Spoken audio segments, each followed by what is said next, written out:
Hello and welcome to the Baer Workshop. My name is Pat Baer. I am here to assemble a model kit. And also while I'm here, I'm also here to hang out with all of you. And I'm going to start things off by throwing the Bear Cave, the Lego, the Scythe, the Tier 2 blue emote in chat. If you are currently a subscriber, you can reply with those emotes. If you are not yet a subscriber, you can say hi. You can use other people's emotes. And if you feel like being a lurker, you can just go ahead and lurk. Lashbrook is here. Hello, Lashbrook. I realized that I did not turn my brightness down. I have to do that right now. So we're going to do that and apply that, and that will make things better.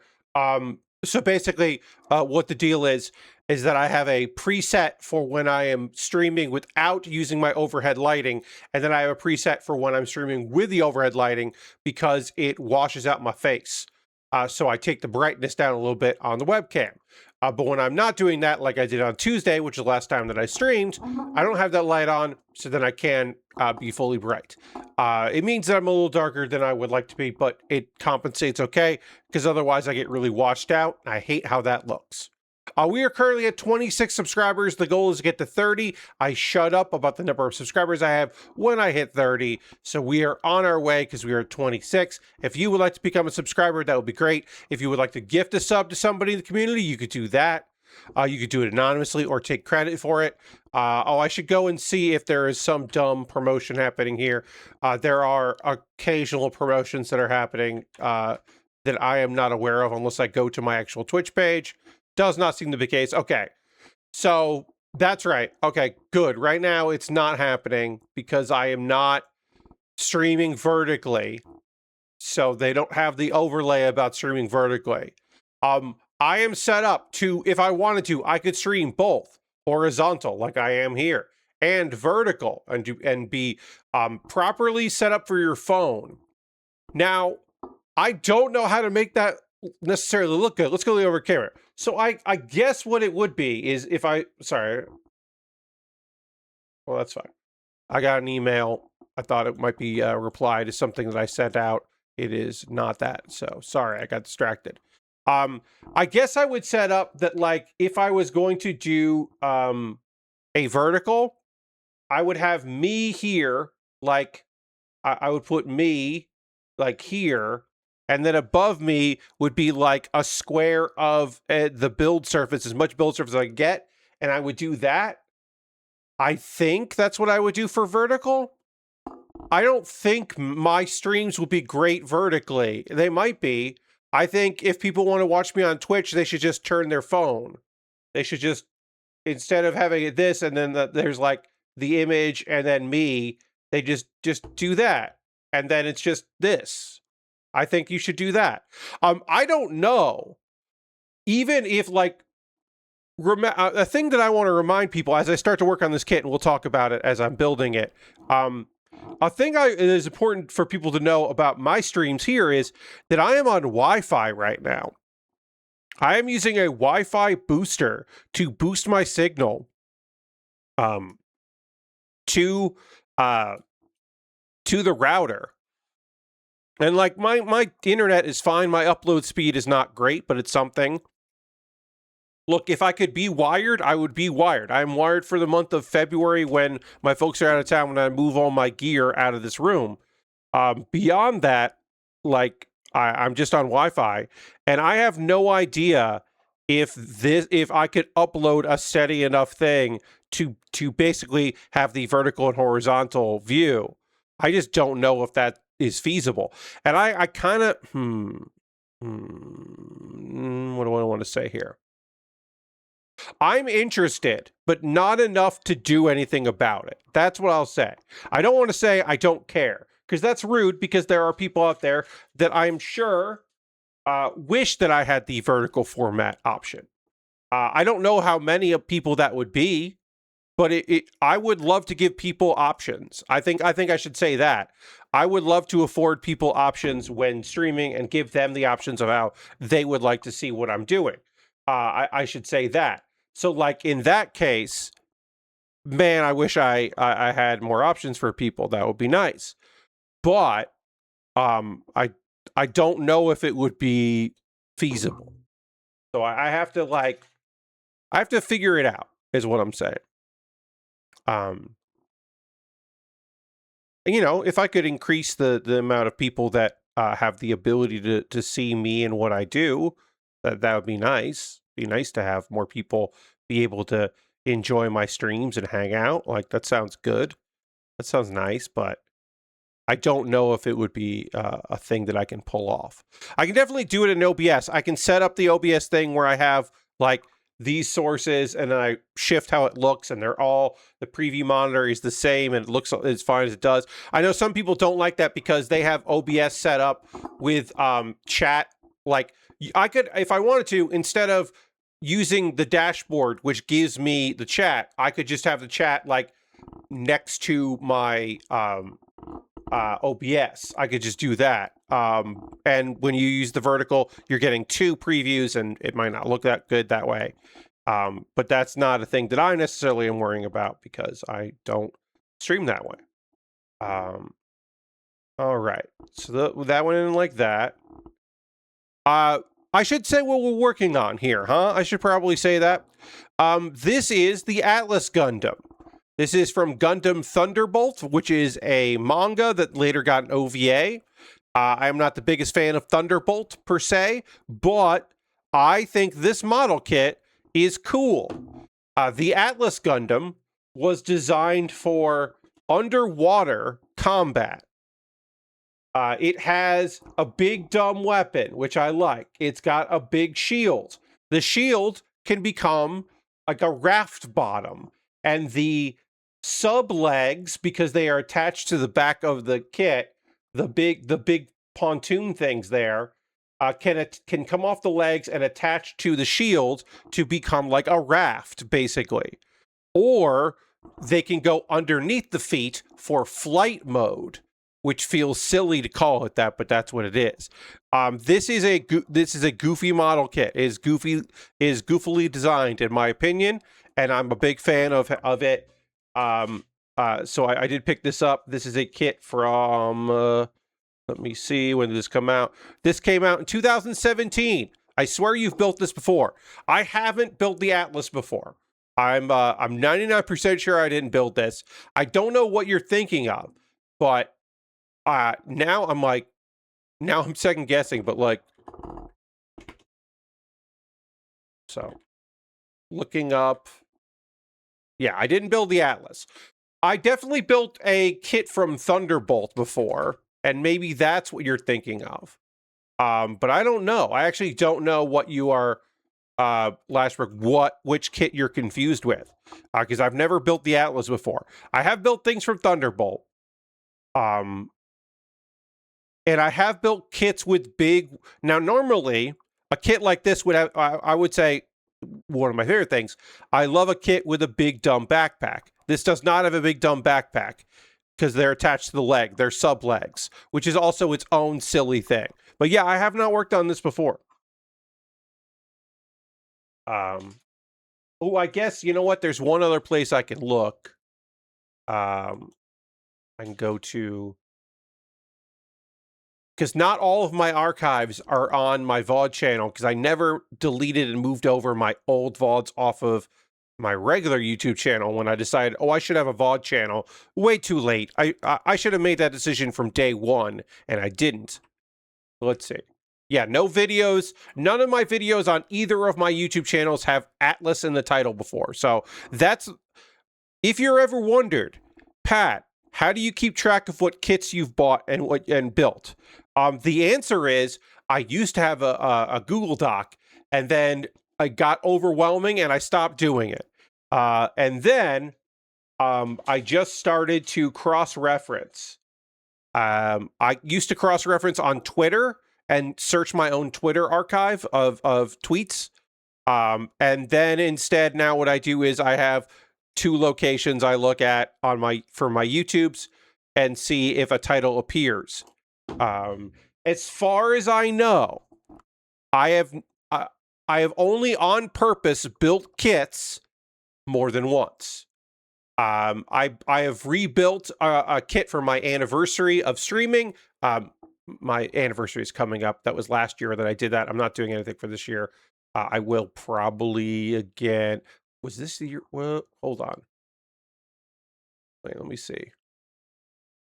I got something about my anniversary coming up, and I should see what that was. My stream anniversary is coming up. It's tomorrow, actually.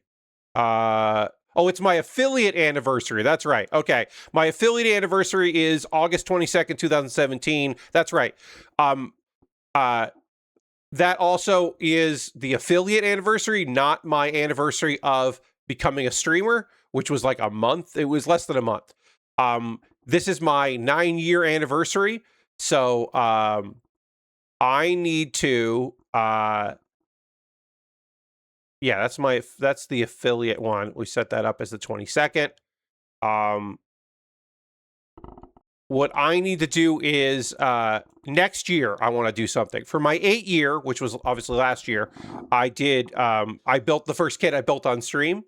And I've been thinking about what I should do for my 10-year. I didn't want to do it. I just didn't feel like doing anything this month for that. So I didn't do anything for that anniversary. I'm like now going and looking at my Pat Baer's Workshop and like looking at all of the videos in it and the playlist and being like, all right, I know what my first model kit was, but what was my second model kit? And like I could look at that if I wanted to. So I'm doing that now. I'm now going to look at the very first. Okay, so I didn't put in what I was building for the first several streams, so yeah, I got the Shining Gundam, which was the first thing that I ever built. The Death Scythe Hell Custom was the second thing I've ever built, and I have built that since. So, okay. So yeah, I wouldn't want to do that. So then the next thing that I built, the third thing I built on stream was a Ghostbusters thing. And what was that? Was that a Lego set? Wow, the third thing I built on stream was a Lego set, was a Ghostbusters Lego set. I bet that's unbelievably expensive, and I probably wouldn't be able to, it would not be reasonable for me to get that. And then the 11th stream I ever did was my first Hearthstone stream, which is kind of wild for me. I did know that. And then the Master Gundam from G Gundam was my next build after Lego. That's my fourth build. Hey, Lord Cratchton. My fourth build was the Master Gundam. So maybe next year around this time, I'll build the Master Gundam on my anniversary stream. Maybe. Can't say for sure that I'll do that, but I might do that. I might forget by then. All right, anyone too? Okay. But yeah, I have done, so as I was going to say there, I've done duplicates, but I've known that I've done duplicates. As far as I know, I've never built a kit and then later built that kit again without knowing it. Shining Gundam I've now built twice. Master Gundam, maybe I'll build again. The Death Scythe Hell Custom I have built twice, and also I built that knockoff of it, the bootleg. I built the bootleg as well. So I definitely have done several of those. Okay, so this is D14. And then I got to put these on here. That. And then I have to put stickers on. Our first stickers. There are lots of stickers for this. There is a, I would say, a decent amount of stickers on this here kit that we will have to apply. Stickers 6, and on the other side, sticker 1.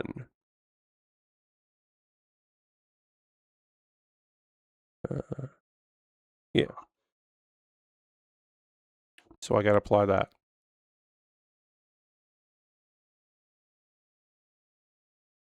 This is sticker 6.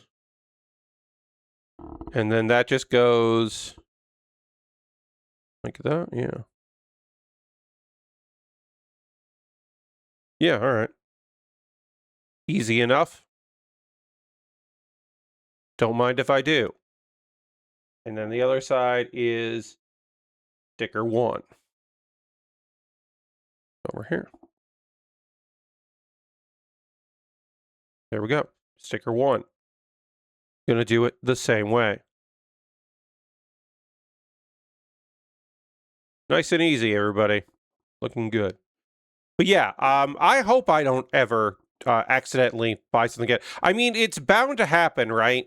That I will like just completely forget that I've worked on something because, as I said, I've been doing this now. I started in 2017. August 2017 is when I started doing this. So it's been 9 years. That's a long time. Luckily, I picked a thing that has just decades and decades of model kits, just years and years and years of model kits that have come out, which is just great. And new ones come out. Now, do they come out as frequently as some people would like? No.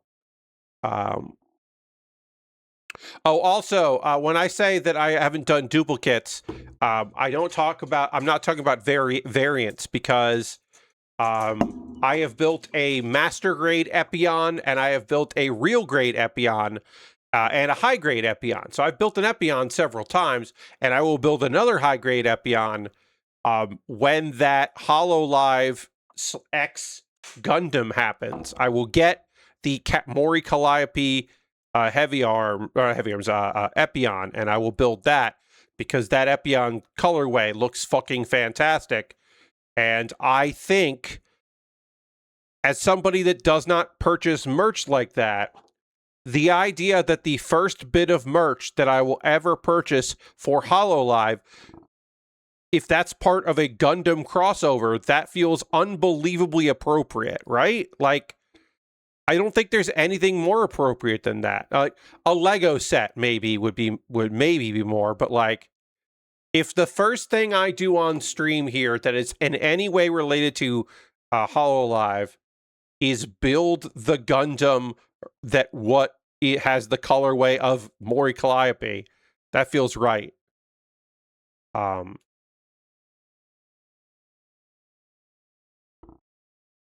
see. So yeah.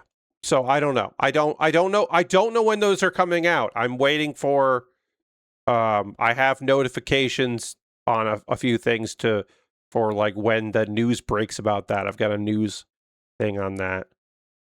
So hopefully I will know. Because I think this is appropriate and wild and annoying to even say out loud. I think that the first time I'm ever going to import a model kit from Japan is gonna be that Epion. Because I have been sent model kits from Japan that I have purchased on Amazon that were shipping from Japan. The pre-orders I buy from Premium Bandai, come to America, but they're originally from... All the model kits I build are originally from Japan, of course. But I have never gone out of my way to order from like HJ Japan or use Sendico or Bai or anything like that. I've never used like a third party to get the things that I needed. And I might have to fucking do that to get what I want. Oh god, we have more stickers here, huh? The other part of the chest involves more stickers. This kit's gonna have some fucking stickers. All right, I need A34 and A33. But I'm gonna do it. 1, because I like the Epion a lot. 2, because my Oshi does not have it. And Mori Calliope is like my third favorite HoloLive VTuber. So and also the Epion's cool, and there's no death sight. Like, But of the English VTubers that I follow who are in HoloLive, if Elizabeth Rose Bloodflame and we got a flaming, like a fire-themed Gundam, then I would get that for sure. That's my Oshi. That's my number one. I need A1, 34, and 33. On the other side of it, if Hako's Bells was part of this collaboration, I would strongly consider getting me a Hako's Bells Gundam. I don't know which. There's not an Australian Gundam, so I don't know which one she would have gotten, but it is was not meant to be, and so we're gonna go with Mori Calliope. Also, the Epion rules, and that colorway that black and pink Epion looks fucking fantastic. So, what else am I supposed to do? What am I gonna do? Not get it? Yeah, I mean, yes. Wait, so let's see.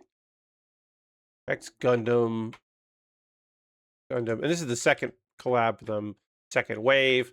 Has there been any news since? Any news since May? Oh, there's an update on Mashable. Okay. There was an update a couple days ago. I got to enable JavaScript to read this page. So I'm doing that. The G Gundam manga actually does have an Australian Gundam. It's Kangaroo, and it's also piloted by a kangaroo. Yes, but that is not a Gundam that exists. These are they're not doing. That is not a Gundam that has a model kit. So I should have said that. There's not an Australian Gundam model kit that exists. Okay, that was an update that was apparently from 6 days ago, but this website does not have it listed, so that does not help me. I'm looking for an update that was later than May. Yeah, it looks like VTubers dressed up as Street Fighter 6 characters. That's not what I needed.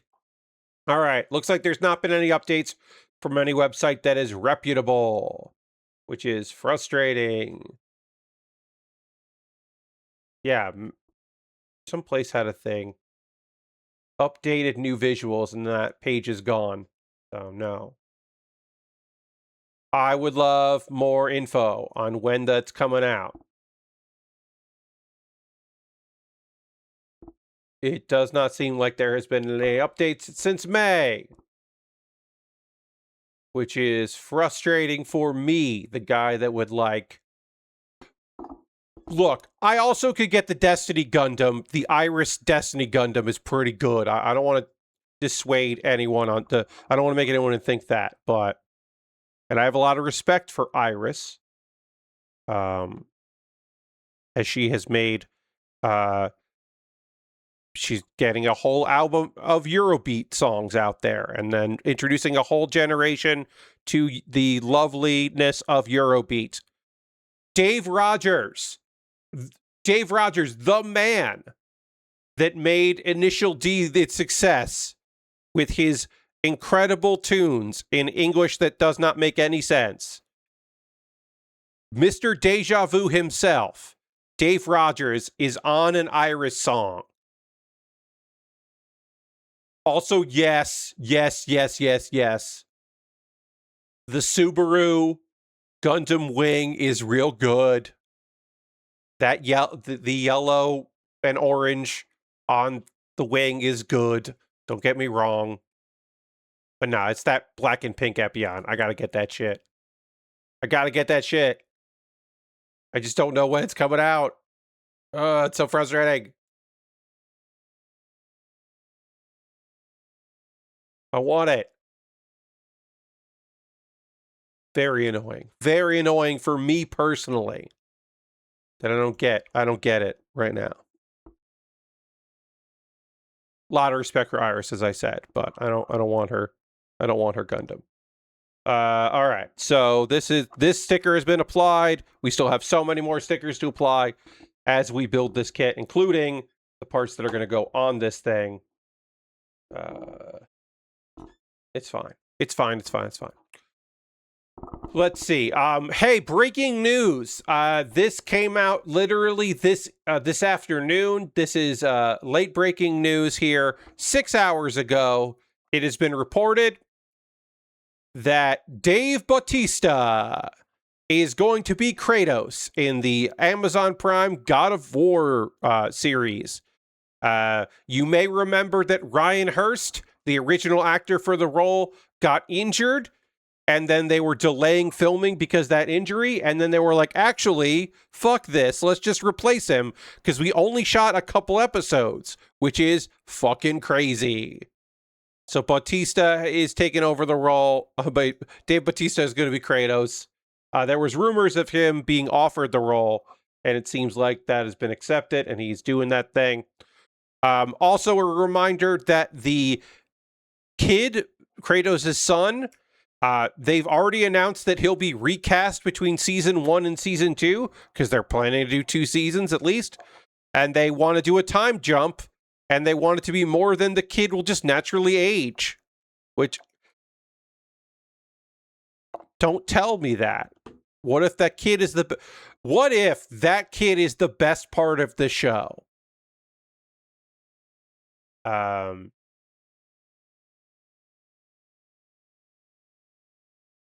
Anyway, they recast it. It's weird. Good for him. Good for Dave Bautista.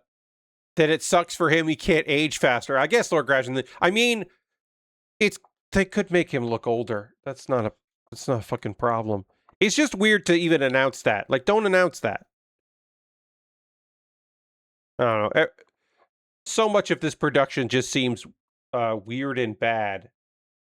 Like a bad idea. So much of it just seems like maybe don't do it. Maybe don't do the show.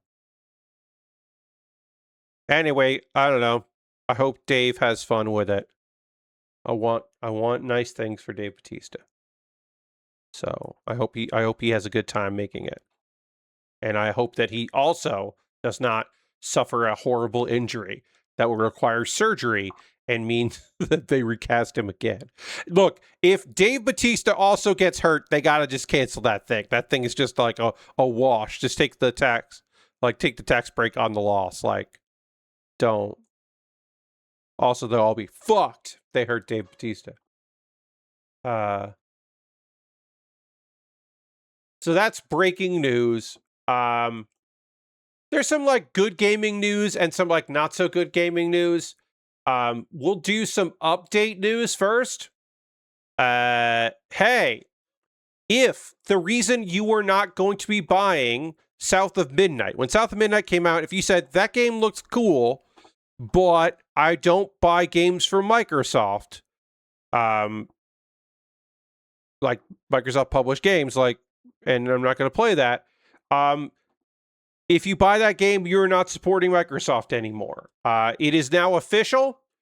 Compulsion Games had a management buyout. They are separate from Xbox. They now control their IPs, and the staff is going with them. This is not just the name rights. This is the staff as well. This is a buyout from the CEO. And of course, we knew last week that they had the ownership had moved from Microsoft to Compulsion Games on Steam, and they became the publisher instead of Microsoft.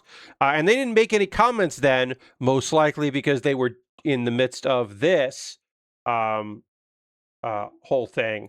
So yeah, so there weren't any comments from them, but now they can make the comment, so that happens. Congratulations to Compulsion Games. Good luck to you. And yeah, you can buy that game if you're interested in doing so. Now you have even more reason. Okay, so 3 and then 2. Okay. There are 2 level stickers here. So yes, that's an update. It's now official. And then there's an update on Neverness to Everness. Look, if you don't remember me talking about Neverness to Everness, I totally understand. This is the free-to-play gacha game, Chinese gacha game that came out. And earlier in the year, everyone was just like, hey, what the fuck's all this AI bullshit all over this game? And they were like, oh, we're so sorry about that. We promise we're not, like, our materials are handcrafted, but sometimes we outsource stuff for AI. There was like in-game movies that were like that you could film, like films you could watch that had AI, and some trailers had AI all over it. And people were like, this sucks. Apparently that happened again since I last looked at about this. That happened like 4 months ago. They also did that. And when they like apologized again for more AI getting into the game, they made this statement. This was 4 months ago. They made the statement that the game is built on human creativity, and they were committed to delivering the quality players deserve. And that that none of the in-game story stuff that people actually care about would have AI. So they put out an update, the 1.3 update, which came out. It came out in China on August 12th, and then it came out here yesterday on the 19th, because the Chinese releases come out a week ahead of time, which is fair. But because it comes out a week ahead of time, people had time to like look at stuff, including the image from the update, which was clearly made using AI. And not like, oh, they ran it through a generator to check, or, this is like, oh, it feels like AI, or fingers, or anything like counting, or anything like that. No. They know it's AI because this is so fucking stupid. There is a watermark on the image from Duobow, ByteDance's AI chatbot. Someone used the free version of it, and so there's a watermark, and they didn't pay to have the watermark removed or remove the watermark themselves. They just fucking left it in, and they didn't remove it. Yeah, that's how they knew.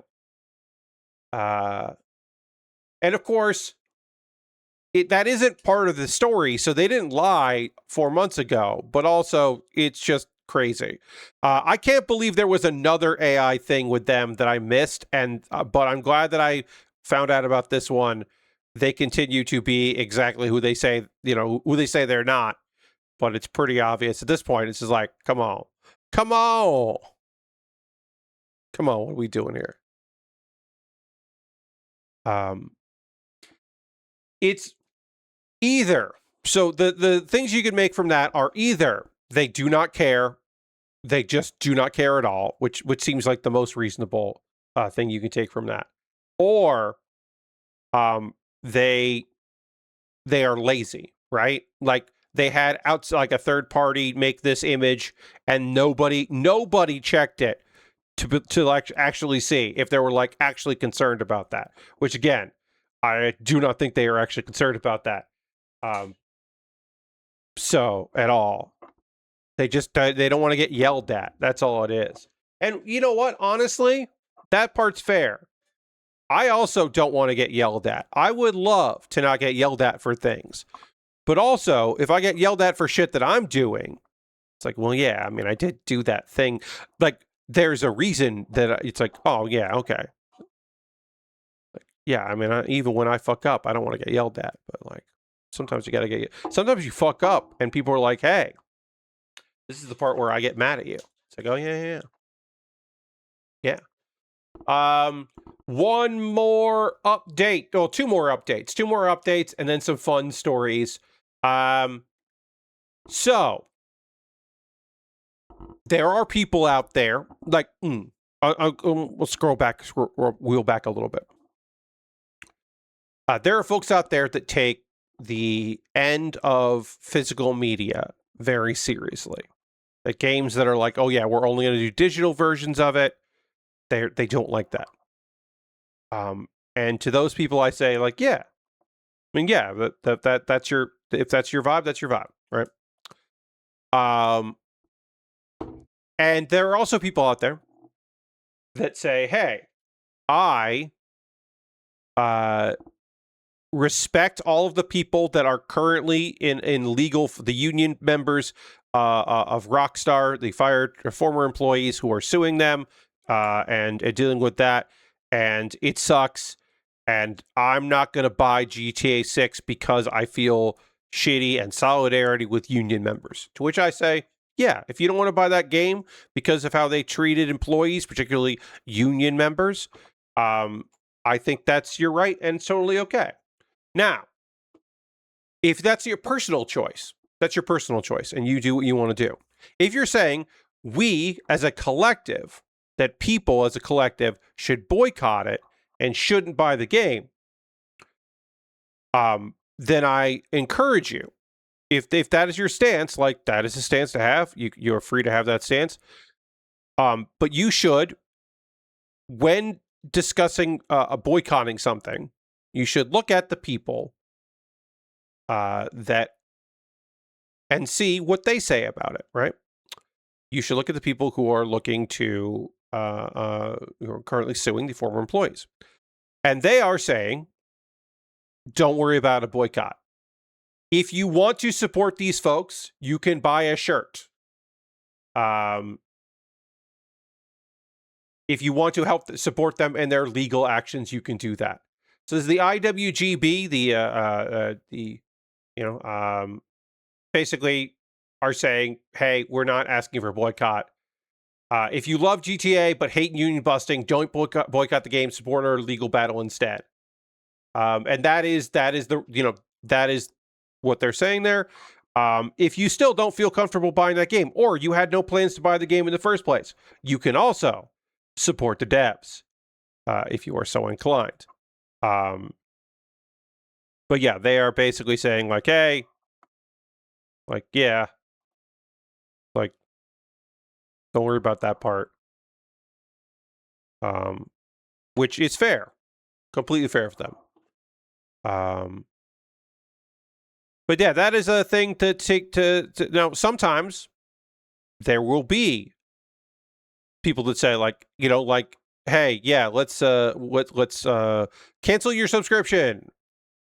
But there are these are people that say, like, because they have former coworkers, they have friends, they have people that continue to work for that company, and they would like to have those people be supported. So they're saying, hey, don't worry about that. Which, yeah, fair play to them. Let me just see here. Sorry, these stickers they're not difficult, but they are precise in a way that I am not fully prepared for here at the moment. This should be sticker 12. Let me just make sure here. This is shiny in a way that can be difficult to see what they want from me. Okay, yeah.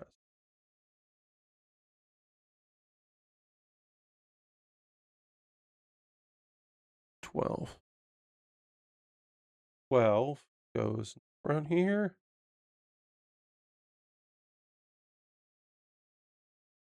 Okay. Got 12 on there. One more, let's see. One more news story. This is about more union workers stories. We'll talk about that very briefly. The CWM members across the United States have already started picketing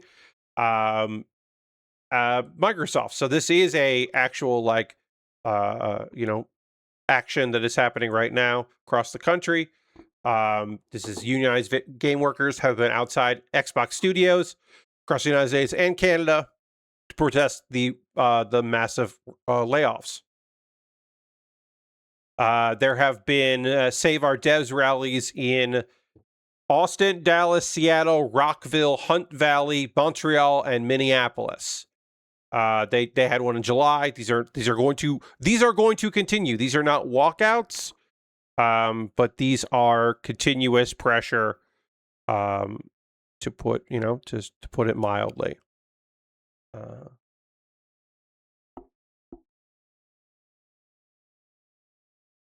And also, the very first one in July happened at the same time that Ashishana was going to that very studio for a meeting.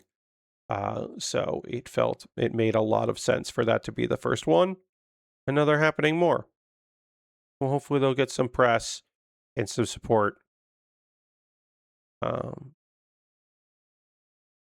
right, and that piece is done. And then we can put this here. And now I am done with the chest. And I can pan align it.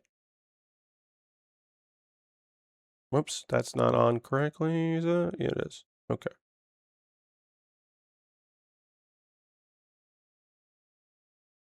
That did not snap on correctly. Let's try it one more time.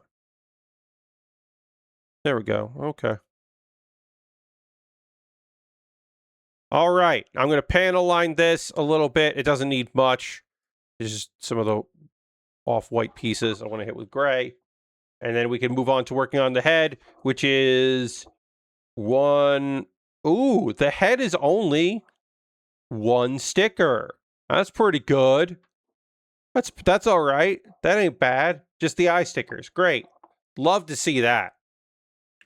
This kit is mostly black and off-white. So, and you know, and yellow. Some yellow. So there won't be a lot of pan aligning on some of these parts, but you know, still here and there. There'll be some things that can get a little extra. Okay. I have news about some fun names here. We'll do that. We're gonna do the fun names of studios. Harvey Smith and various other Arcane Austin veterans have announced the name of a new studio, which will focus on first-person RPGs, and they have named that studio Black Pony Immersive, which is a great name for a studio. Does it remind me of Pink Pony Club? Yes, it does remind me of Pink Pony Club. I think that's also fine and good. It's a good song. Black Pony Immersive. They haven't really announced who's putting money up for it. Apparently it's existed for like a year, which is cool and weird. Apparently there are 26 people currently at Black Pony right now. People from Arcane and also Insomniac and Avalanche and Volition and Epic. Included in that are Ricardo Baer, that's Bare, who worked on a lot of Deus Ex games.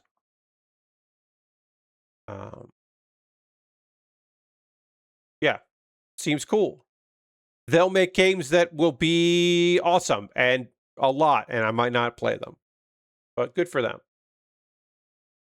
Meanwhile, there is also a new independent studio that is a UK studio that is fully remote called Pretty Cool Games, which is another excellent name for a studio. Pretty Cool Games is from two folks that worked on Human Fall Flat, and they have a new studio. Somebody that worked at the former CEO of No Breaks Games. And also worked on Little Big Planet 3, Dead Island 2, and Disney Infinity. And now he's the CEO of Pretty Cool. This is Sitara Shefta. And then Will Dudley has been working on stuff as the Chief Creative Officer. He worked on Human Fall Flat and a bunch of VR stuff. And that, look, do I know what they're going to make? No. But I am psyched for a studio called Pretty Cool Games because that's a good name for a studio. It's Pretty Cool Games. And then one last gaming news thing. Warren Spector has decided that he is retiring for good. He does also say that he has ideas for 3 games, but he thinks he's definitely done. Who knows? Who knows? Is it like wrestling where you never actually know? Kind of, sort of, sometimes. But he has changed his LinkedIn profile to retired. And then he said that he thinks he's retiring. He has been in the industry for 44 years, which is a long ass time to be doing anything, including that game development. Over 44 years, he has shipped 17 full games and around 9 or so add-on packs, which is a fun distinction to make there.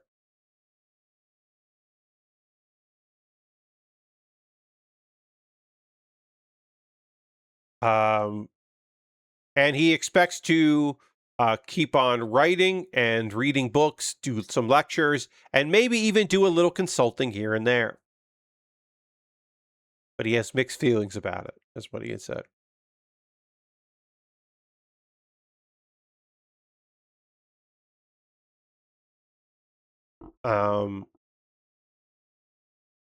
Let's see. Yeah. A real long career, kind of wild. 44 years, nothing to fucking sneeze at, of course. But yeah, maybe, man. Maybe it's time.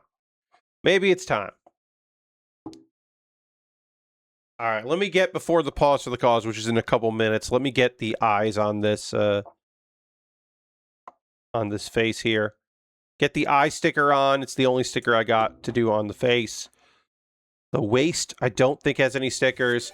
Lord Crashington would like a trivia question read out. Thank you very much for using your channel points for trivia. I'll do that in just a moment here. Let me just get this piece out. Okay, piece is out there. All right, so if you haven't seen this before, I have a box of delightfully useless trivia. That is what the box is called. I'm going to read out a trivia question, and then I will allow you to write your answers A, B, C, or D in the chat, and then I will tell you.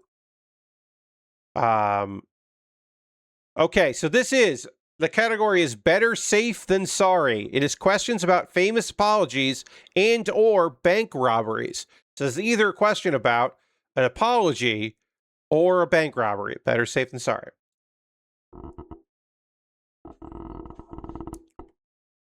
"10 days after Japan's largest heist in history, which is the equivalent of $5.4 million, what did the bank receive?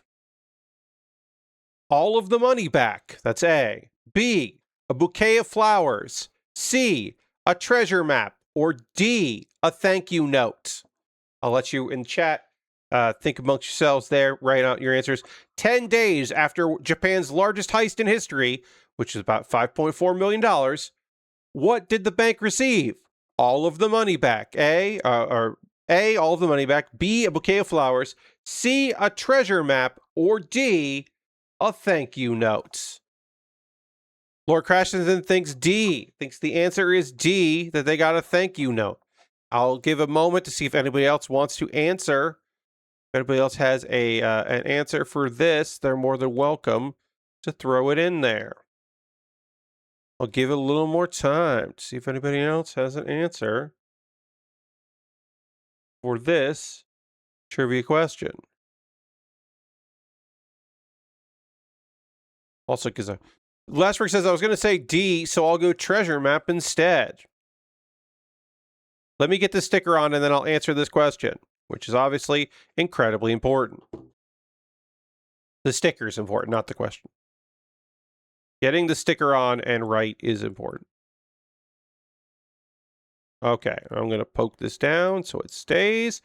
The answer was D, a thank you note. They received a thank you note 10 days after, which is, of course, taunting. That's rude. That's rude. It's a rude, that's rude. I bet that wasn't even a sincere thank you note. So I will call that rude. That's a rude dude behavior right there. dude in the non-gendered sense in this case, because I don't know. But yeah, that's rude behavior. I don't like that. A week from this Sunday is AEW All In. And a match got added to the card. There are currently 9 matches on the card. No pre-show matches announced yet. We still do not know if Maya World has a match at All In to defend the TBS Championship. We just literally don't know. So far, all of the men's belts are being defended, with the exception of the wait, let's see. Wait, yeah, because the international, TNT, Continental. Yes, the national championship, the men's national championship, there's only men's, will not be defended because Andrade is in a match. But we do know that the trios titles, basically, Hangman and Page said, hey, if you're a trio, show up and you can be in a match. So it is going to be a multi-trios match. Now, this is a great way to get people on the card. I'm here for it.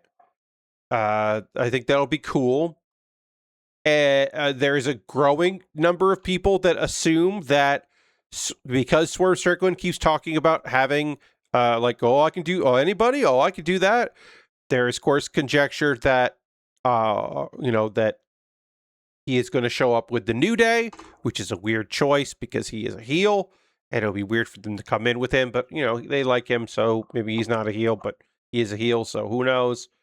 Of course, we don't know if they've signed the former New Day members, I should say. They won't come as the New Day. They will come in as Kofi and Austin Creed. So we don't know. We don't know if that's what's going to happen. But that match got added. That could be fun. That could be a fun one, certainly. Again, we don't know if Maya World is going to have a match. She right now is the only champion who is not involved in something. I could see her ending up in a pre-show match. I thought for sure that after she retained her title on Wednesday, I thought for sure that meant that someone was going to attack her, and that was going to set up her match as like a one-on-one. I'm glad that Maya got a win because I don't know who she's facing, but she could lose. Also, she is this is a weird thing. Before Willow Nightingale faces Mercedes Moné, she is defending the title on Saturday against Maya World. The TBS champion is going to lose to the world champion, which has happened before. I am glad that Willow is going to get a win because as of right now, if she didn't have that match, Willow was going to go in to All In having never defended the world title successfully, which has never happened to either the TBS or the women's world champions. They've all had at least one successful defense. So I would have been real bummed if Willow was the first, as Willow is the first woman to have held all titles in AEW, all available titles, I should say. So it would have been a shame if she went from that record to also being the first to never properly defend it. Would have been a shame. But now I'm even more convinced. Yeah, Willow. Now that Willow has a defense in, Willow's gonna lose that belt. It would be cool if she beat Mercedes again, but Mercedes with the world title just makes fucking sense. And then Mercedes turns face because, she's so happy and everyone's happy for her. And then she gets attacked by Tekla, and then we have that feud. That's my assumption is what we're doing here. That's why Tekla hasn't been around, so they can do that. That's my guess, is Tekla will be the first feud for Mercedes Moné. And I don't know what Willow does after that, but whatever. Figures it out. hopefully at some point gets a longer world title reign, because this is wild that she's going to have such a short one. Laura Cratchit did some research on that useless trivia fact and says, apparently the thank you note for that heist read, thank you so much for the bonus. We can now live on this loot for the rest of our lives. Yeah, I mean, hopefully they did. I don't know if they did. But yeah. Thank you for the bonus, which is like, okay. Again, rude. It's rude behavior. All right, I finished the head too. This kit's coming along. Lots of detail on here. Many things to panel on this kit. But yeah, I think throwing a bunch of trios together is going to be real good. Now, would I prefer that Eddie Kingston make it to the finals? Yes. But if Eddie Kingston doesn't make it to the finals of the Continental Challenge Cup, then him showing up with Ortiz and Mance Warner, and they are a trio on Ring of Honor, that would be fucking dope as hell. But I'd much prefer Eddie Kingston be in the finals. Right now it's Nigel McGuinness and Jon Moxley. Eddie should beat Claudio Castagnoli on Saturday on Collision, which is live. And then I assume that... Here's the thing. I assume that Orange Cassidy beats Kyle O'Reilly. I assume that. Maybe that's a wrong thing to assume, but I assume that. But Kyle O'Reilly could also win. Either of those guys... and then they mix it up so we don't know who's facing who. My hope would be Eddie Kingston versus Nigel McGuinness. Nigel gets his big match in the UK, loses to Eddie. Eddie goes on to the finals. But they could also do Nigel beats Kyle O'Reilly, makes it all the way to the finals. Like, I personally am not super interested in Jon Moxley versus... Jon Moxley goes no matter what. John makes it. They could do John and Eddie. They could do Moxley and Kingston as the semifinals. I think that would work. I'm not particularly interested in Moxley versus Nigel at this point. Eddie versus Nigel has never happened before, so I think that's the thing that I would be maybe most interested in. I don't know. I'll tell you one thing that I also don't know it. I don't know where my eraser is. I guess I haven't been erasing anything. I drop it somewhere. Yeah, I don't know. I don't know where my eraser is, and I guess I haven't been cleaning up after myself on anything here. I don't have it here. I have more. I just don't have the one that lives here. It must have fallen somewhere. That's really frustrating. I will find it. Oh, I found it. Never mind. I do see where it is. It was hiding behind one of the legs of the desk. I do have it. So we're okay. Everything's okay, everybody. I know you're all real worried about this eraser. But yeah, my preferred finals would be Jon Moxley versus Eddie Kingston, with Eddie Kingston winning. And because that would be great. And I also want Jon Moxley to stop having a belt in AEW. I like Jon Moxley to go on vacation. Give that man a vacation. Have him go hang out and relax. Get him off TV. Eddie Kingston destroying the Death Riders. Like, yes, that's the storyline. Let's do that. Instead, it will most likely be Nigel McGuinness beating either Kyle O'Reilly or Eddie Kingston or Claudio. I guess Claudio could beat Eddie, or Orange Cassidy beat Kyle. But Nigel making it all the way to finals, having his big entrance, losing to Jon Moxley, and then actually properly retiring from wrestling instead of just stopping wrestling and then coming back and actually retiring at Wembley. That's what it feels like. And he gets his big retirement moment. But Moxley retires him, which feels like, man, doesn't feel good to me. Or fuck it.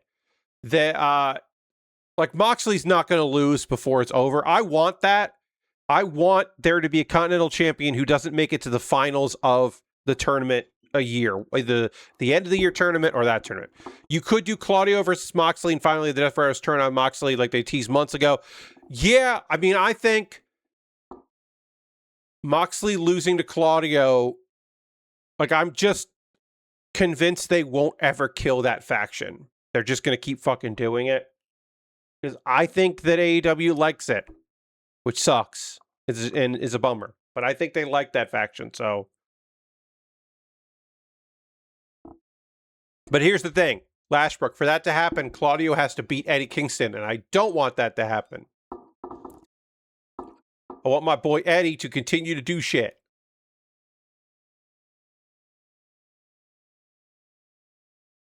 Let my man continue to be the guy he's supposed to be. Sorry, I have to get my notes together. We're ready to do the pause for the calls, and I have to get my notes all together. Okay. Now is the part of the stream where I'm going to talk to you. That's right, you, the viewer, about ways you can support me, the streamer. If you're so inclined, it's all optional. Nothing I'm about to talk about is something that I'm like, oh, if people don't do this, I'm going to be real sad. Like, no. If you want to, you can. We are currently at 25 subscribers. My goal is to get to 30. If you're currently a subscriber to the Baer Workshop, you can throw the Bear Cave, the Lego, the site, the Tier 2 Blue emote in chat. Being a subscriber is the easiest way to support what I do here through Cash Money or your Prime Gaming token. As I said, trying to get to 30 if you want to subscribe. If you want to gift a sub, you could gift a sub to somebody in the community. That would be great. Either get take credit for it or just do it out of the kindness of your heart and keep it anonymous. You could do that as well. But being a subscriber is the easiest way to support what I do here through Cash Money or your Prime Gaming token. And then also, hey. While you're here, you're already on Twitch. You could subscribe if you want to do that. You want to cheer, you want to gift a sub, you could do that. But there's other ways to support me. Like over on Patreon, at patreon.com/PatBaer. Over my Patreon, there's a $1, $3, $5, and $10 tier. There are different rewards for the different tiers. Consider joining me on Patreon. At the end of August, I will do my final Q&A video. And then next month, I'll have a new thing that only goes out to Patreon supporters. So if you want to get in on the last Q&A, ask a question, jump in, even at $1, you can do that. Let's see. That's Patreon. I have a YouTube channel, youtube.com/PatBaer. Over on the YouTube, you can, of course, subscribe for free. And while you're over there, consider becoming a member for just $2 a month. You will get my Wednesday videos on Tuesday. So the video that everybody saw yesterday, you would have already seen it for a day. You'd all know about it. So yeah, that is an option if you want to do that. Let's see, what am I going to say here? Those are all monthly ways to support me. If you just want to throw something in the tip jar, you can, of course, check out my Ko-Fi or my PayPal. Everything I make through direct donations like that through YouTube, which includes AdSense. So if you watch my videos, that helps me out financially. Through my Twitch and through my Patreon, all the money from that goes into a fund. And from that fund, I pull money out to buy model kits and Lego sets. I bought this Atlas Gundam because I thought it would be cool to build. And I was right. This is a cool kit that I am already stoked about building. And I have a backlog of stuff that I'd be happy to work on that your support means I'm able to buy things and keep them in storage. I bought 2 things. There were not pre-orders. I bought 2 things from Premium Bandai. They have not shipped yet, but I bought 2 things that are variants from the Gundam base, and I will build them at the same time. And they will be very cool, and they will be in Gundam base colors, and one, I believe both of them have a sticker. But I was able to do that because of your generosity. Now, if you would like to be generous in a different way, if you would like to say, hey, Pat, I got an idea for the next thing you should build, and I'll buy it for you to build. Well, you can do that by going to my Amazon wish list. Over my wish list, you can find model kits and Lego sets, inexpensive things, expensive things, all kinds of model kits and Lego sets and all sorts of stuff. And if you see something on that wish list and you're like, I think Pat should build, he should try a Pour type Gundam marker, a Pour, P-O-U-R type Gundam marker, or I'd like to see him build a Starscream. You can just buy that on my wish list. It'll come to me in the mail, and then it jumps the queue and becomes the next thing I work on. And also there's a dedicated YouTube video about the thing that you purchased. So you could do that. I have a wish list on Throne. It is nice to have an alternative to Amazon. This is my alternative. You could always check out that list there. There's some great stuff on that list. See if there's something there that sparks joy with you, and you look at it and you go, wait, Pat should be able to build this. I'm gonna buy this like kit for him to put together. I want him to have the Ren and Glaze Julia, which is an Iron-Blooded Orphans kit that is new, because I keep saying that I have built every Iron-Blooded Orphans kit, and then they keep putting out more Iron-Blooded Orphans kits, which is very annoying. They keep doing it. That one's weird looking. I would like to put that together. But yeah. And then if you want to support me financially, but it has to be convoluted and involve a lot of steps, go to USA Gundam Store. USA Gundam Store, you can buy a gift card. They will send you a gift card code in an email, and then you can send me that gift card code on a whisper here on Twitch, or a private message on Blue Sky or Mastodon or anything like that. Yeah, that is another way. Let's see. Sorry. Yeah, that is another way to support me. And again, most convoluted way to possibly do it. If you wanted to. And again, you don't have to. Let's see. If you want to support me, but you don't want to spend any money, join my Discord. Love to have you in the old Discord. It would be great. You'd be welcome there. A lot of cool folks hanging out in that Discord. A couple of video links for you to check out. My most recent episode of Pat Baer's Anime Club. So look, I'm not telling you to get Amazon Prime. I'm not out here saying, hey, I'm not demanding, hey, if you like anime, you got to fucking get Prime, because that's where good anime is. If you already have Amazon Prime, or if you have a friend with a login or a family member with a login, you should go look at Amazon Prime, because there's some good stuff there. Watch my video. If you already have access, you should be watching Ghost in the Shell. It's out this season. You should watch City the Animation, my second favorite show of 2025.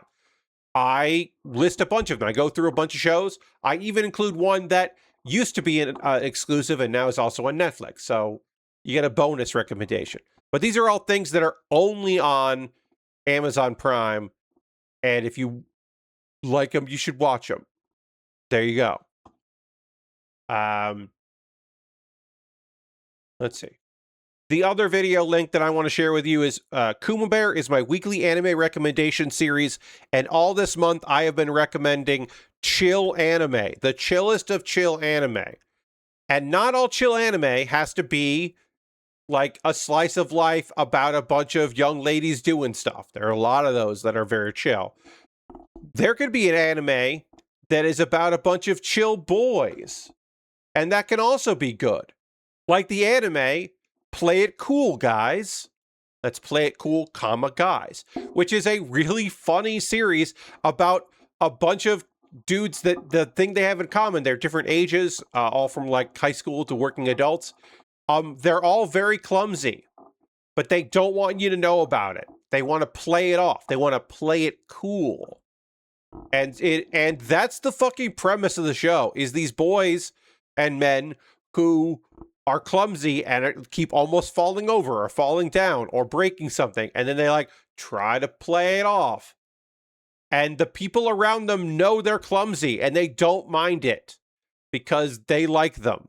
It is a very straightforward and stupid plot, but it is a very fun series. It is a very chill slice of life. There's not drama in this one. I recommend it. I think it is very fun. You should check out Play It Cool, Guys. Watch my 1-minute video about it and then check out the series. All right. I've got more anime to talk about, and we'll get into that. We'll get into the most recent episodes of 2 shows about characters who are banished characters, both of whom have saint abilities. We'll get into that while I work on the waist, because apparently this kit, you work on the chest and then you work on the head, and then you work on the waist, which I love. You don't just go to the arms or go to the legs. That's rad. So we'll do that. And I need to talk about this anime stuff. I need to drink a lot of water because my voice is parched. And I need to dramatically transition back to the overhead camera because we got a model kit build more. And we're going to do all that right now.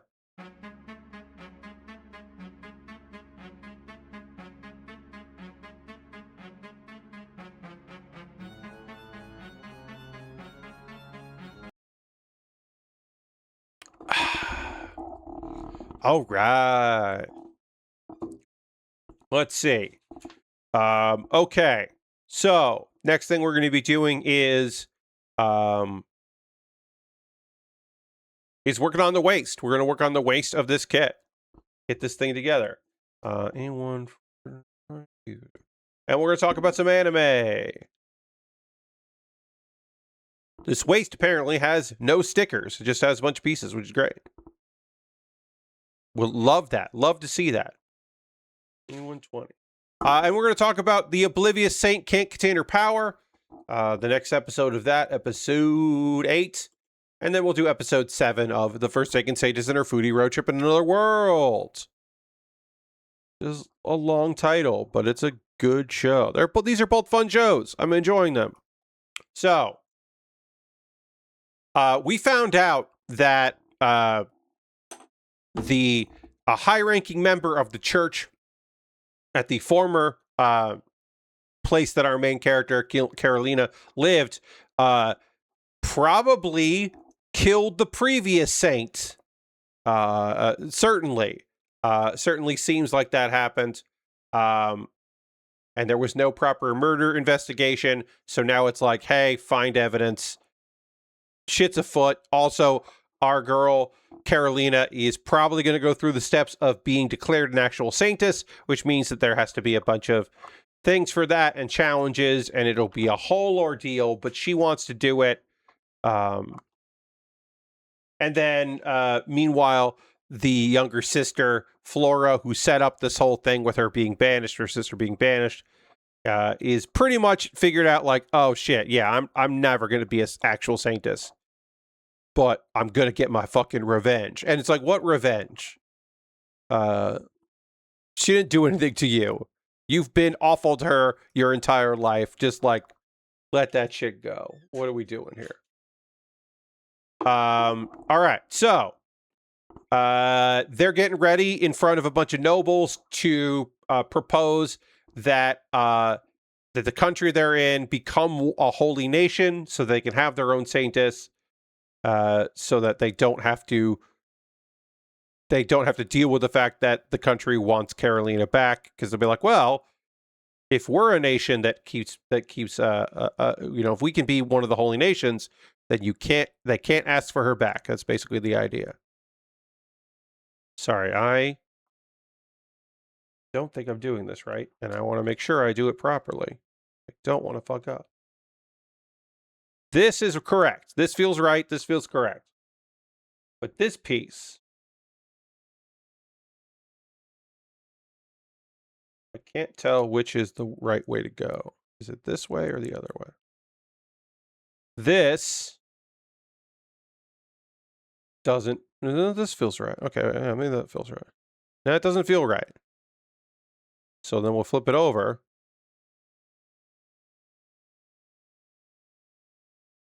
Okay, that does feel right. Okay. That does feel good. All right, great. Sorry, that there is slight differences in this bottom piece, but I couldn't figure out what they actually wanted from me. So my apologies. Yeah, so they want to do an assembly of nobles and make the declaration that they're like, oh, we're going to become a holy nation, and they expect that they will get people that will agree and people that will freak out about it, but they're preparing themselves for that. So I need B12 and B11.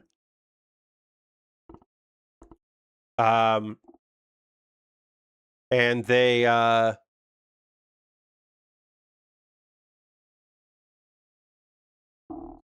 basically they're starting to get support from some other nobles, including people that were like, this is a fun little thing. Like, actual bullies, like girls, like our girl was suspected of being a bully, but she wasn't one. They're like basically giving a bunch of lady nobles the chance to like make up for past mistakes in order to convince either the husbands or whatever to like join up with this noble cause. And basically, Marissa, who is Marissa, who's just like a bully, is now bullying other bullies. She's just like, hey, you could try to make amends, or I can let your husband know what you used to be like and what you were up to. There's a lot.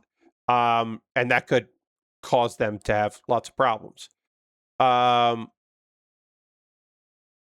There is a bunch of support among a bunch of minor characters kind of come together as support. This is looking like it's going to work out. And also is a theme of these are people who are coming. They are making amends with their with relatives, right? This mirrors what our girl would like to see happen, which most likely won't happen, where she and her sister could maybe patch things up, but that is certainly unlikely. Everyone approves the idea of it, but instead of just being the trial, which our girl could definitely ace, they also want a selection exam, because of course all these nobles want to put forth their selection, right? Like everybody's like, yeah, well, I've got the person who is definitely going to be the Saintess. Like, so everybody wants to get their pens dipped in the ink, as it were. And then, of course, the evil clergy member, Jonathan, is like so pissed off because he thought he was prepared that he could manipulate Carolina to come back and then he would be able to control her. And now he's like, oh, I don't fucking get to do that? Well, I'll show all you. So that's not great, but it's expected.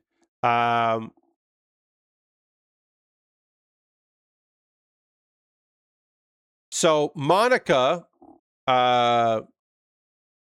who is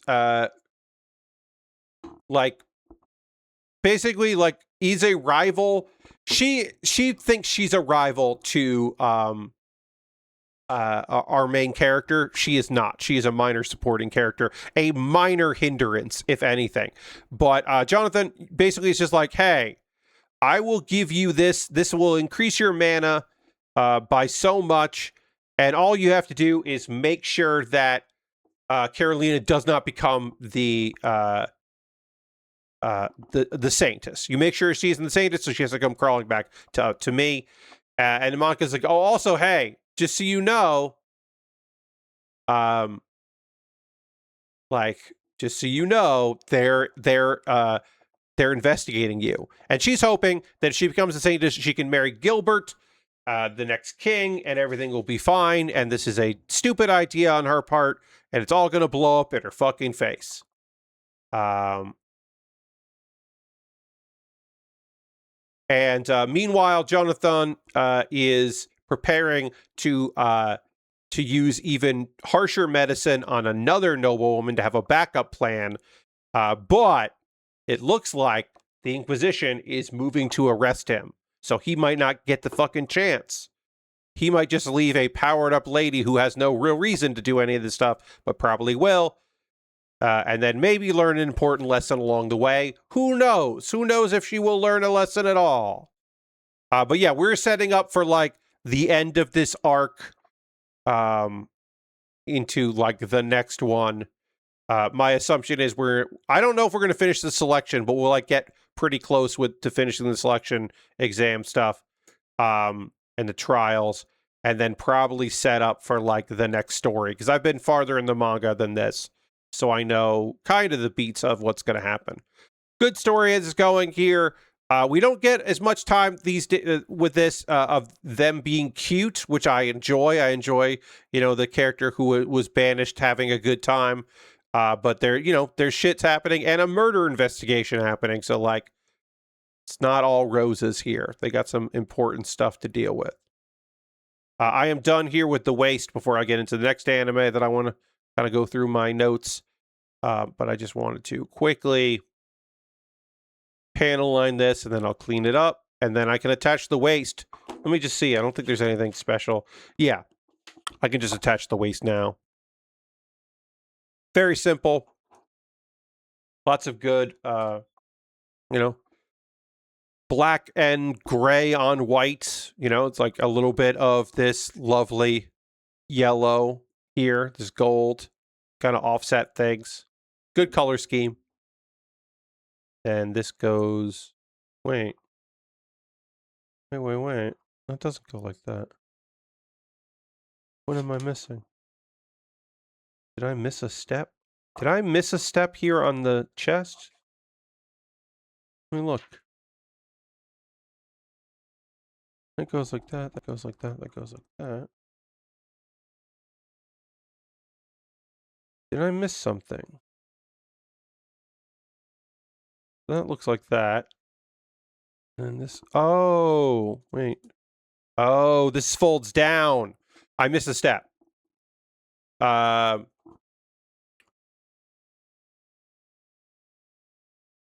Dirty is here. Hey, Dirty, asking me if I have watched an anime.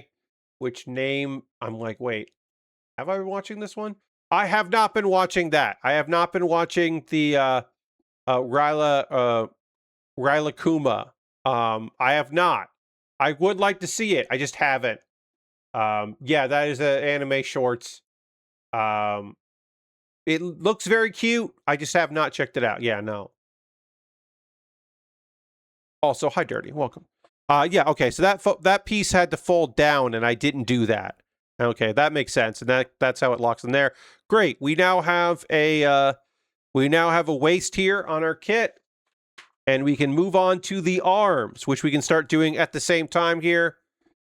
1 minute 30 weekly shorts, 30 seconds if you take out the intro and outro. Yeah. So at some point, I'll probably just marathon through a bunch of it. But I have not checked that out. No.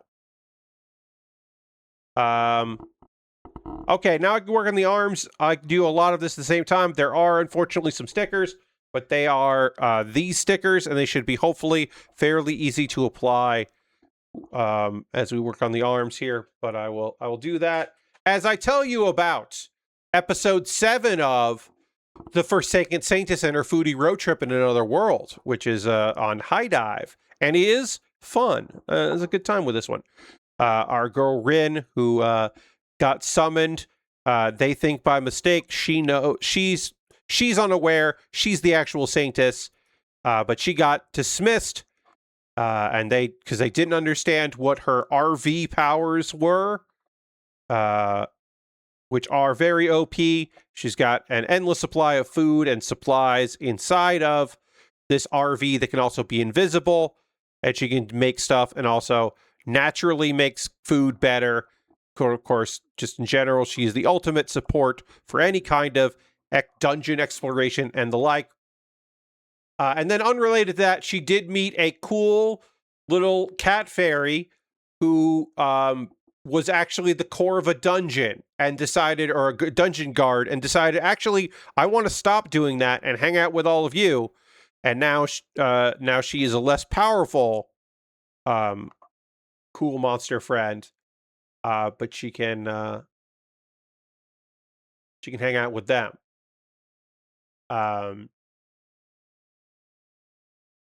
And also the party is heading to the capital because all these monsters are being summoned in places they shouldn't be.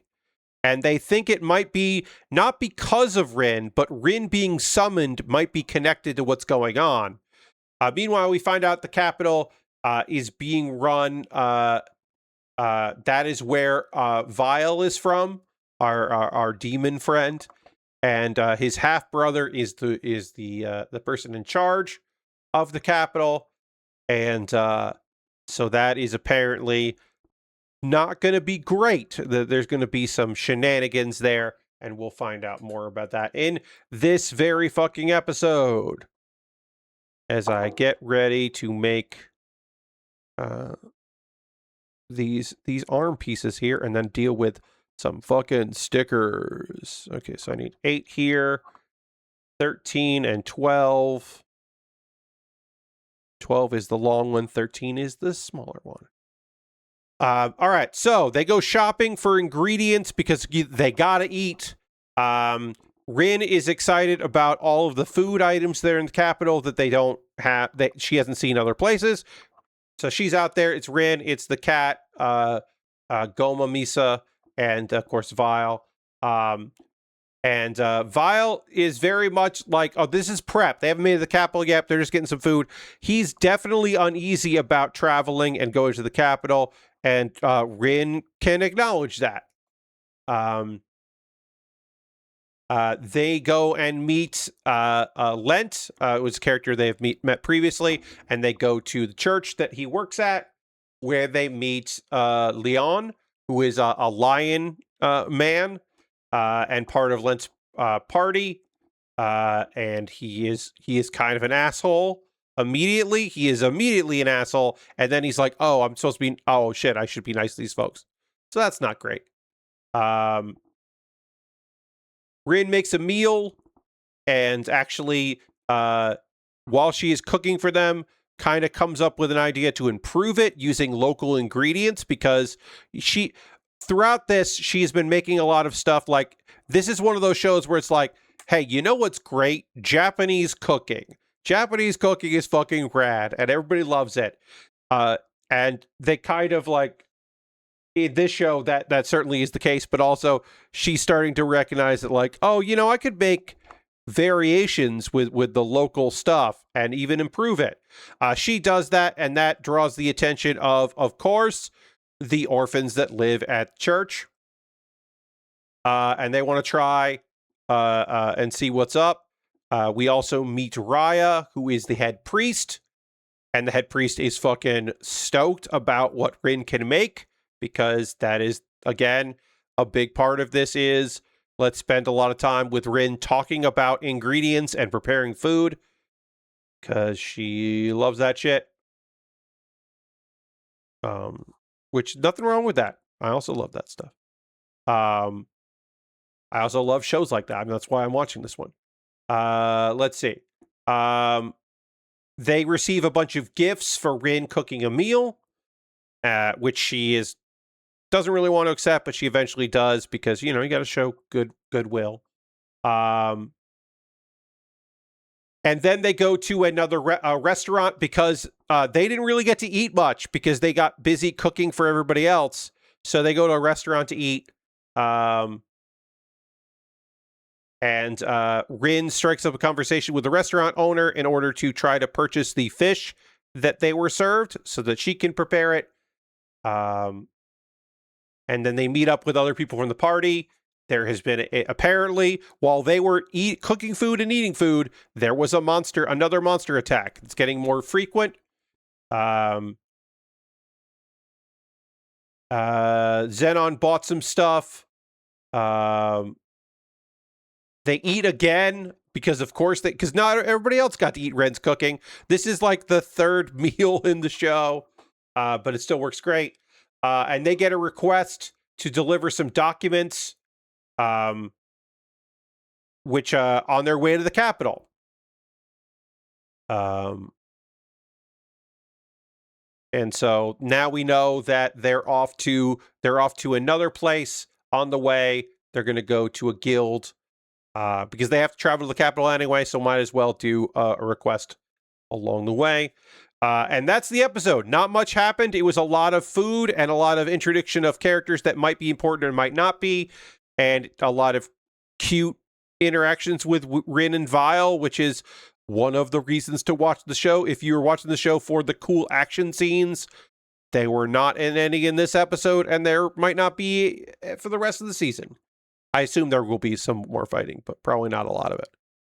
This one is mostly cozy and enjoyable. So that is the first take in Saintess and her Foodie road trip in another world, which is a mouthful, but no pun intended. All right, I applied all those stickers because as the stream goes on, I am less and less good with stickers. Unfortunately, there is one more that I have to do. You know what? I'm going to do it now. I'm jumping ahead and doing these 2 stickers now because I know I'll be worse at putting these 2 stickers on the later it gets in the stream. So I'm going to try to do them now. I need A16, A116, and A216. We have some time left in the stream, and I want to hear from you, friends. What are you up to? What are you into? What do you got going on? What have you been doing since we talked on Monday? Playing any video games? You watching any movies? TV? Reading anything? What do you got going on? While I give you time to write those things, I will in the chat. I will tell you that your friend Pat. What I've been up to is I played Big Walk with some other people. My main crew, we beat Big Walk. But a friend of mine last night, I finished wrestling, 10:30 p.m. I was like, just going to kind of veg out and chill. I had some emails that I could write then or wait till the next day. Nothing major, nothing serious, but I was like, I can get a little bit done. And then I get a message on Discord from a friend of mine. It says, hey, do you want to play Big Walk with some people? And I was like, well, I've beaten the game. Are you okay with that? And they're like, yeah, just like, I don't know, help out, hold the flashlight, be around. And I was like, sure. And so I played Big Walk with a bunch of people I don't know and one person I do know pretty damn well. And that was really fun. I did end up holding the flashlight for a lot of it and just kind of being the fifth man, as it were. And it was a good time. I had a good time with it. It was fun playing with other people. I don't know if we're going to keep playing. We played for like 2 hours. I don't know if we're going to end up getting back together again to continue. The person that ran it is my friend, so I think I'll get asked again. But it was fun to kind of just like be around. I don't remember every puzzle in the game, so it wasn't like I was like cheating or anything. And things are different the more people you have. So I was like, yeah, it was different activities and fun to play around. I did get one of the people in the group does know who I am outside of my friend, and that was weird because we had to play the like, hey, why do I know you game? And I'm like, I stream model kit building. You might know me from Penny Arcade Expo, from PAX stuff because of Giant Bomb. They're like, no. I was like, well, then probably you know me because I did a bunch of stuff in the 2000s and 2010s in New York City for comedy stuff. And they were like, no, I don't, that's not it either. And I was like, well, then I was like, okay, well, there's 2 other things. Either you know you're from the same hometown I'm from, and you knew my mom as a high school English teacher, or we went to college the year I went to University of Albany / you know me from the American Academy of Dramatic Arts for the year I was there. And that's what it was. This was somebody that I went to the American Academy of Dramatic Arts with. I only went there a year. And I did not recognize their voice, but they recognized my voice. They don't sound like they did at that time. I'm not going to go into specifics, but they have had vocal training and they don't sound like they used to. The world is weird, man. That's 2001. It's fucking 25 years ago. And they were like, yeah, Pat, and you sound like that. Oh, okay, that's what I know you from. I was like, what the fuck are you talking about? That was like my kind of like, well, I guess you might know me from college or whatever. Because people know me from comedy stuff or from the internet. They don't know me from the year I went to acting school in 2001. It's fucking weird as hell. Really, really freaked me out. Who is just like a friend. They were a friend of a friend. This was like the person who ran it asked people, and they were already in a Discord call hanging out with another group of people. So this person didn't even know the person that was hosting this. Like, literally bought the game to play it and recognized my voice and was like, yeah, I know a Pat that sounds like that. It's like, what the fuck are you talking about? Really weirded me out, everybody. I haven't skeeted about that. I'll do that tomorrow, because it really made me feel strange. But it was cool. It's fucking cool. And playing Big Walk is cool. I like Big Walk a lot. That's a fun ass video game. I was happy to play it more. That was a good time. And then what else? Other thing going on with me. Watched wrestling last night. Hey, thank you to everybody that was here on Tuesday. Thank you to everybody that joined me on Tuesday for the good times that I think I certainly had with Elfie, a sand plan. I have played a little bit more of that today. I took a day off from it, but I played a little bit more today. And that continues to be a delightful and sometimes frustrating puzzle game. But the frustration is not like, oh, this doesn't make sense or this is obtuse. The frustration is just like, I should be able to figure out this puzzle and I can't. It's still like a very well-crafted puzzle game. If you missed the stream on Tuesday, Elfie, a sand plan, you are on a beach and you approach a baby or a tiny little elephant girl named Elfie. And Elfie's just like, hey, could you help me make some sandcastles? Because Elfie's really good at coming up with ideas for sandcastles, but not apparently making them. And so you have some shapes you can choose from, and then you can lay them out on a grid, like a 5x, I think it's 5x4 or 5x5 grid. You get this little grid here, and then you want to have the front view match what that is, or the side view, and then eventually you need to match the front view and the side view, which means you're placing things in different spots to make it work, so it all matches together. And then where we left off on stream, we started getting things that the objects we're using aren't the same. They don't match exactly with what we need to design. And so what you need to do is have like this item here behind this item, and then from the front, this item together makes a different design than this or this, and you do that. And then from the side, that also looks different. And it hurts my brain, but in a good way. That is how I've been describing this, and I think that's the most accurate I could come up with as an explanation, is that like it's a good brain scratcher. So I recommend Elfie, a sand plan. It's cute as hell and fun and fairly inexpensive. I believe it's still on sale. It might not be anymore, but it was on sale.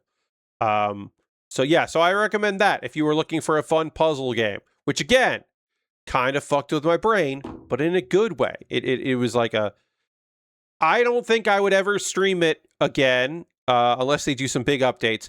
But also, I don't think I would ever play it for 2 hours. That is not a game that when I finished that, I wasn't like, oh man, I definitely want to get back into this. It was more like, oh, I'm good for a while here. Like I said, I didn't play it yesterday. And you were still on the easier puzzles. Yes, Lord Crashington. I was still in the like second half of the tutorial. There might still be stuff like to that we don't even know about. Like I haven't gotten to yet. I'm still trying to finish the second stage tutorial stuff. But I imagine there's probably more bullshit in there. But that was fun. Let's see. Other things that I could tell you about. I don't know. Ooh, this is looking good. These arms are looking good here. I don't know if there's anything else going on with me. I watched AEW Dynamite last night. I would say that there was too much interviews and promos last night. I think the matches were all fine to great. The highlight of the match was Hechicero versus Nigel McGuinness, which should have had more time. In my opinion, that deserved more time than it got, but it was still probably the best match of the night. But yeah, lots of monologues, lots of stuff that I was like, okay, all right, okay. Not ideal for me anyway. Now, I like to watch stuff. This is the wrong piece. I took the wrong piece out. This does happen. These later in the stream, sometimes I just make mistakes. Took the wrong piece out. But I did recognize it, and I was like, wait, that's not the right thing. So we need A7 and the other A7. You know, if I take a piece out by mistake, I just put it in a spot where I can find it later, and then hopefully I recognize it. And then I'm like, oh yeah, that's the piece I took out by mistake, and fix it. Lashbrook says, I finally went and saw Spider-Man Brand New Day. Nice. And I really like that movie. Probably the best of the Holland movies. In the same vein, I finally watched Spider Noir, and I think it nails the look of old noir stuff, but overall, it was just okay. That is my opinion of Spider Noir. Yeah, Spider Noir is a great premise and not necessarily a great execution. I just think it needed more effort, honestly. Let's see. Zero Company previews made me really interested in that game, but I'm going to have to skip it for upcoming September Deluge. So instead, I reinstalled BattleTech, and coring mechs still feels really good. Hell yeah. And then Matt says, new Spider-Man movie moves at a good pace. Nice, yeah. I will eventually see it. I have seen the other Tom Holland's Spider-Mans. So I will see this one as well. I have always been a Spider-Man fan, and I think each of these Spider-Man motion picture trilogies have been good. So it's like, yeah. And of course, Into the Spider-Verse fucking rules. And Into the Spider-Verse is rad as hell. I need to say that because people are like, what? And Lasher says, I think last night's show, this is a Dynamite, broke me on the weekly 20 to 30 minute overruns. Either announce that show is officially 2.5 hours or respect my time. Yes, I will say this. If at 10 p.m. you are doing a promo or a video package or an interview and there's still a match left, that is rude. If the match that is happening goes past 10 p.m., I think that is totally fair. I think one of the issues with Dynamite last night was that they were treating it like the go-home show. If for folks that don't know the lingo, generally before a major wrestling show like a pay-per-view, the TV right before it is the last chance to promote that pay-per-view. Back in the day where you didn't have the internet, you didn't have social media, you had TV telling you, hey, call your cable provider, get this pay-per-view. The last TV show before it would be called like the go home show. And that would be your chance to, the last chance they had to sell you on the thing, sell you on spending your money for the thing. And AEW has a pay-per-view, not this Sunday, but the following Sunday. So treating this Wednesday show like the go home show felt really fucking weird. Cause I'm like, you still have a week of fucking television. What are we doing here? It just seems strange. I will say I was confused about why they chose to do that the way they did. So that's A19, and this is, and then A110 goes on the other side. So we'll just take that out now just to make our lives a little easier. And then I need the other A1, and then I need D9. Do that. Lord Crashington watched the 1995 Ghost in the Shell movie for the Next Generation Watchcast. Fuck yeah. Hell yeah.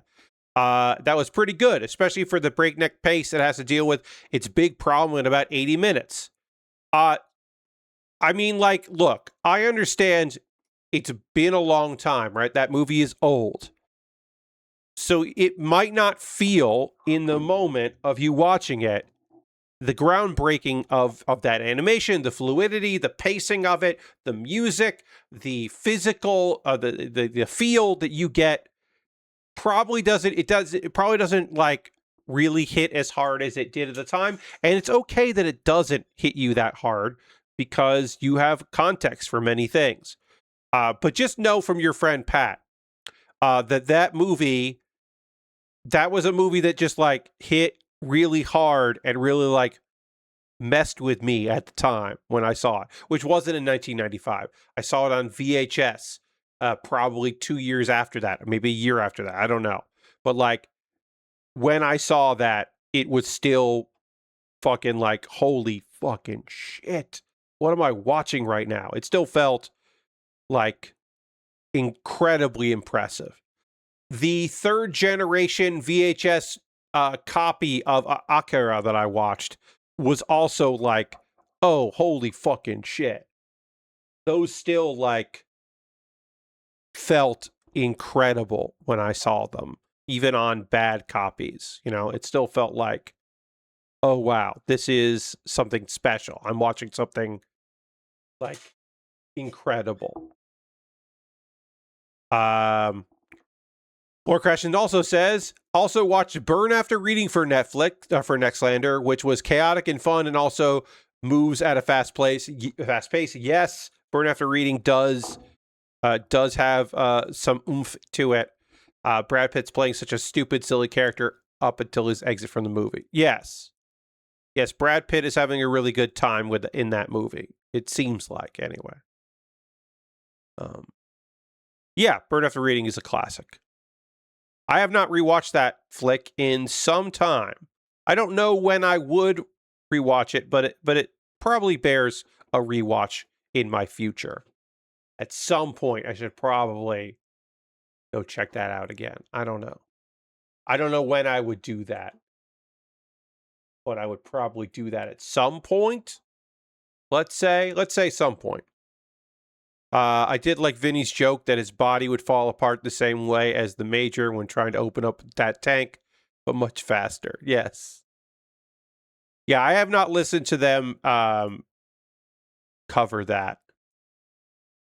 I often end up with Watchcasts as like Watchcast podcasts generally, unless it is a thing that I am very interested in watching, like the Ghost in the Shell, like made perfect sense for me to listen to. So I did hear that episode, but often with them, I just kind of like, that is more of a, oh, I have some time. Oh, some podcasts I normally listen to, like, don't have an episode this week. All right, I'll get caught up on the Watchcast. Like, I do like listening. I'm behind on, but I do like listening to them talk about Star Trek because I have seen all those episodes, and sometimes I go back and watch them again, and other times I just kind of like remember the stupidity of those particular ones, and with the gift of remembering all of it and then hearing their reactions to those episodes are kind of fun. But I'm not going back and watching every single one of them. I'm okay to not necessarily do that. Okay. I have now done both arms. I have not done the hands. We will do the hands on Saturday, on Saturday's stream, because we'll have to get those hands together here. And then also, apparently, this is where the beam sabers live. And I have not put the beam sabers in, but these open up, and apparently the beam sabers go in there, which is a cool place to keep them. Put them in the shoulders, because the legs have a lot going on, so why not put them in the shoulders? So I will do that. This kit is already coming together nicely. It'll be leg day. Well, of course, hands and legs on Saturday. And we'll get those together and get this body built. And then, of course, we have to build the sub legs and the shield and the gun and put all that shit together and make it look real nice. And there's also a bunch of extra water slides we could do if we want to, and I probably won't do any of those. But I could if I wanted to. Oh, that's right. There's 2 guns and the shield. And then the shield becomes a big surfboard, or you can do flight mode. Again, flight mode. The sub legs just come off and then it stands on them. It's very stupid in a way that I love. But I also love the submarine mode. The submarine mode is great. I got to get a standout. I have to get a standout here so that I can put the submarine mode on a stand, because it'll look very silly. I guess also I could do the flight mode on a stand. The battle pose is so silly with the little extendo legs. And the submarine mode. All of this is very silly in a way that I really love. So we'll see. We'll see what's up. We gotta get that far. We're not near there. We're on our hands. But that is gonna do it for tonight. Now what's gonna happen now? If you're new to the channel, you don't know what the deal is. We're gonna go on a raid. We're gonna go find somebody doing cool stuff out there that we want to go spend some time with, and we'll go see what's going on with them. We always end with a raid.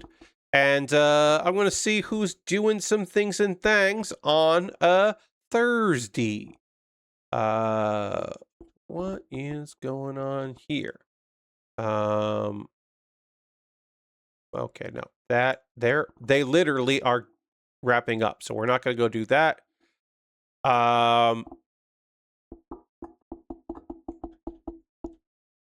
Let's go hang out with Giant Bomb Forever. Giant Bomb Forever, the 24/7 stream of Giant Bomb stuff. We got some gaming going here. I believe Brad is playing. I believe this is an Unprofessional Friday. This looks fun. I believe this is Crypt of the Necro Dancer. I think Brad is playing, but I don't know who's playing. But whatever. It'll be fun. It'll be a good time. We'll go hang out for some silliness over there. I would love it if you came along on this raid. I also would love it if you came back on Saturday at 9 p.m. Eastern for my next stream, because it'll be fun. I'm going to continue working on this kit. We'll talk about some other anime stuff. This fucking Ghost in the Shell episode, I'm probably going to have to look at, I might read some critical thought on it, because it was a lot. There was a lot happening in that episode. It might be tough for me to really explain it, but come along on this raid. Come back on Saturday at 9 p.m. Eastern. It'll be a good time. I hope you have a great rest of your evening. I will see you on the next stream. Goodbye, everybody. Goodbye, goodbye, goodbye. Goodbye, goodbye, goodbye. Goodbye.